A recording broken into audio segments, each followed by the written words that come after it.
ఉమ్మడి తూర్పుగోదావరి జిల్లా కేంద్ర సహకార బ్యాంకుకు పూర్వ వైభవం తీసుకుని వచ్చేందుకు ఆప్కోబ్ నాబార్డులు సాయం అందించి నష్టాల్లో ఉన్న బ్యాంకును లాభాల బాటలోకి తీసుకుని వచ్చేందుకు కృషి చేస్తామని డీసీసీబీ చైర్మన్ తుమ్మల రామస్వామి బాబు తెలిపారు. కాకినాడ నాగమల్లితోట జంక్షన్లో గల డీసీసీబీ సమావేశ మందిరంలో సహకార సొసైటీ అధికారులు, మేనేజర్లతో ఆప్కోబ్ నాబార్డ్ సమీక్షా సమావేశం నిర్వహించారు. సమావేశానికి డీసీసీబీ సీఈఓ ప్రవీణ్ కుమార్ అధ్యక్షత వహించగా ఆప్కోబ్ చైర్మన్ గన్ని వీరాంజనేయులు ముఖ్య అతిథిగాను, డీసీసీబీ చైర్మన్ తుమ్మల రామస్వామి బాబు విశిష్ట అతిథిగాను, NABARD GM KVS Prasad, APCOB CGM Ramachandraiah గౌరవ అతిథులుగా పాల్గొన్నారు. ఈ సందర్భంగా అమరావతి నుండి నాబార్డ్ జీఎంతో సమీక్షా సమావేశం జరిగింది. ఈ సందర్భంగా ఆప్కోబ్ చైర్మన్ వీరాంజనేయులు మాట్లాడుతూ 8 బ్యాంకుల్లో జరిగిన అవినీతి కారణంగా 250 బ్యాంక్ కస్టమర్స్ ఇబ్బందులు పడుతున్నారని, దానిని దృష్టిలో పెట్టుకుని ఆప్కోబ్ తరపున ఇప్పటికే 400 కోట్ల రుణం ఇచ్చామని, మరో 500 కోట్లు ఇవ్వనున్నట్లు వెల్లడించారు. డీసీసీబీ చైర్మన్ తుమ్మల రామస్వామి బాబు మాట్లాడుతూ నష్టాల్లో ఉన్న బ్యాంకును మానవతా దృక్పథంతో సాయం అందించి బ్యాంకుకు పూర్వ వైభవం తీసుకుని వచ్చేందుకు తమతో పాటు బ్యాంకు సిబ్బంది కష్టపడి పనిచేస్తామని హామీ ఇచ్చారు. ఇందుకు గాను నాబార్డు 250 కోట్ల సాయం చేయాలని కోరారు. ఈ కార్యక్రమంలో డీసీసీబీ బ్యాంక్ మేనేజర్లు, పిఎస్ఎస్ పర్సన్ ఇన్ఛార్జీలు, నాబార్డ్ ఆప్కోబ్ అధికారులు, సిబ్బంది పాల్గొన్నారు. ఎక్కడ ఆస్తులు కానీ లేకపోతే ఇబ్బంది లేదు, కాకపోతే ఈ బెనామీస్ వల్ల కొద్దిగా ప్రాబ్లం ఉంది, ఫ్రాడ్ లోన్స్ వల్ల. అవన్నీ కూడా మేము ఎంక్వైరీలు చేసుకుని మళ్ళీ మీరు ఇచ్చేటువంటి కోఆపరేషన్తో మళ్ళీ బ్యాంకు పూర్వ వైభవం చేస్తామని కూడా చెప్తూ, మీరు ఇచ్చే సహకారం చిన్నగా ఉంటే మా బ్యాంకు క్రార్ పెరిగే అవకాశం లేదు సార్. ఖచ్చితంగా మీరు పెద్ద మనం చేసుకుని ఇక్కడ హ్యూమానిటీ అనేది ఫైనాన్స్లో ఉండదు, కానీ బట్ మా స్టాఫ్ కానీ మాకు ఉన్నటువంటి ఈ స్ట్రాంగ్నెస్ వల్ల మేము మళ్ళీ రికవరీ అవుతాం అనేటువంటి ఉద్దేశంతో మేము రిక్వెస్ట్ చేస్తా ఉన్నాం. ఎట్టి పరిస్థితుల్లో మమ్మల్ని ఈ ఇన్బ్యాలెన్స్ సొసైటీలు ఏదైతే ఉన్నాయో అవి కానీ, లేకపోతే షేర్ క్యాపిటల్ అసిస్టెన్స్ కూడా మేము గవర్నమెంట్ నడవడం జరిగింది.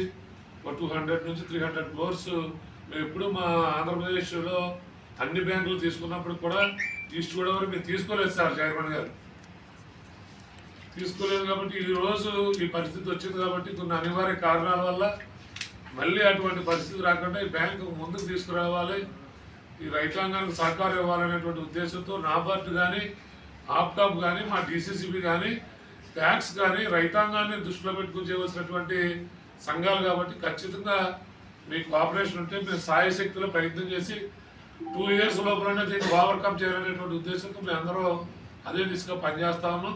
మీరు పూర్తిగా సహకరించవలసినటువంటి అవసరం ఉందని, ఇప్పటికే మీరు సహకరిస్తారని చెప్తున్నందుకు చాలా కృతజ్ఞతలుగా మరొకసారి మీకు చాలా బిగ్ థ్యాంక్స్ చెప్తూ, అలాగే ఈరోజు మాకు ఇక్కడికి వచ్చేసినటువంటి చైర్మన్ గారు కూడా మాకు అందరికీ కూడా దిశ నిర్దేశించడం జరిగింది. ఖచ్చితంగా మేము అచీవ్ అవుతామనేటువంటి నమ్మకం మాకు ఉంది. మీరు 100% కోఆపరేషన్ ఇస్తారని మనసా వచ్చా నమ్ముతూ మీకు మరొకసారి థ్యాంక్స్ చెప్తున్నాను సార్. సీజీఎం ఏది ఇక్కడ ఇది కానీ వెస్ట్ గోదావరి కానీ 2 బ్యాంకులు ఇబ్బందులు అవ్వటం వల్ల చెరుకు 400 కోట్లు కూడా మిగతా బ్యాంకుల కన్నా సరే 1% మనం తక్కువ చేయగలిగామండి. ఎస్ఏఓలు కానీ ఇగారు. అయితే ఇప్పుడు మేము కూడా అనుకునేది ఏంటంటే, ఇంకా అవసరమైతే ఇంకో 500 కోట్లు అయినా సరే, ఇంకో 1% తగ్గించైనా సరే వీళ్ళకి ఇస్తాను మేము సిద్ధంగా ఉన్నాం సార్. అప్కాబ్ ద్వారా డీసీపీకి ఇంకో 500 కోట్లు కూడా మనం ఇస్తాం సిద్ధంగా ఉన్నాం. అయితే నబార్డుగా మీరేంటంటే గవర్నమెంట్ నుంచి మేమైతే మీకు రిక్వెస్ట్ పంపిస్తాం సార్. గవర్నమెంట్ పర్మిషన్తో కూడా మేము పెట్టి ఎవరైతే మన చీఫ్ సెక్రటరీ, కోఆపరేటివ్ ఎవరైతే ఉన్నారో ప్రిన్సిపల్ సెక్రటరీ, వాళ్ళ ద్వారా మీకు మేము పంపిస్తాం. ఏదైతే షేర్ క్యాపిటల్ మీద ఉందో ఈ ఈస్ట్ గోదావరికి ప్రత్యేకం ఒక 200 నుంచి 250 కోట్ల రూపాయల వరకు మీరు నబార్డు హెల్ప్ చేయాలి సార్. మీరు లోన్ హెల్ప్ చేయాలండి. అలా చేస్తే కొద్దిగా మనం హెల్ప్ చేసిన వాళ్ళు అవుతాం. మనం ఏంటంటే ఆ హెల్ప్ ఇంటివే కాదు, అది కూడా ఎలాగంటే కండిషన్ పెడదాం సార్. మీ పని మా హెల్ప్, మీ పని మా హెల్ప్. ఎలాగ ఈ నెలలో ఏం చేస్తారు మేము ఎంత ఇస్తాం, నెక్స్ట్ మంత్ ఏం చేస్తారు ఇంత ఇస్తామని చెప్పి అది కూడా కండిషన్స్ పెట్టుకుని ఒక 200 to 250 crores వరకు మీరు ఏదైతే నబార్డు ద్వారా కనుక మనం ఈ స్టేట్ గవర్నమెంట్ షేర్ క్యాపిటల్ ఏదైతే ఉందో అది త్రూ గవర్నమెంట్ కూడా మేము రిక్వెస్ట్ తమకు పంపిస్తాం సార్. తప్పనిసరిగా దీన్ని కట్ చేసి ఒక హ్యాండ్ హోల్డ్ ఇస్తే మనందరికీ కూడా తెలిసి ఇది కూడా స్టేట్లో ఒక మంచి బ్యాంకులో ఒక మా బ్రహ్మాండమైన బ్యాంక్ ఇది. దీన్ని కూడా మనం పూర్వవైపు తీసుకురావాలంటే ఫస్ట్ నబార్డు సీజీఎంగా మీ హెల్ప్ మాకు చాలా అవసరం సార్. అలాగే అప్కాబ్ కానీ, డీసీబీ చైర్మన్ గారు ఇక్కడ కూడా బాబు గారు కానీ మంచి యాక్టివ్గా పనిచేసే నాయకుడు ఆయన కూడా.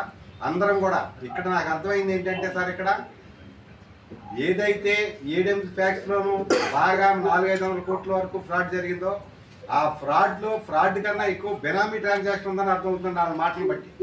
బినామీ ట్రాన్సాక్షన్ ఎక్కువ ఉంది సార్. దాన్ని ఐడెంటిఫై చేసి నేను వాళ్ళు కూడా చెప్పాను, జనాల్లో చెప్తాను, మీకు ఇబ్బంది అయితే 1 to 1 నేను మాట్లాడతాను, మీ ప్రాబ్లం ఏంటని చెప్పి అవసరమైతే మేము గవర్నమెంట్ సీఎం గారి దృష్టిలో కూడా పెట్టి అది రెక్టిఫై చేయడానికి కూడా మా ప్రయత్నం మేము 100% కూడా చేస్తామని చెప్పి మీ ద్వారా అందరికీ కూడా నేను ఇక్కడ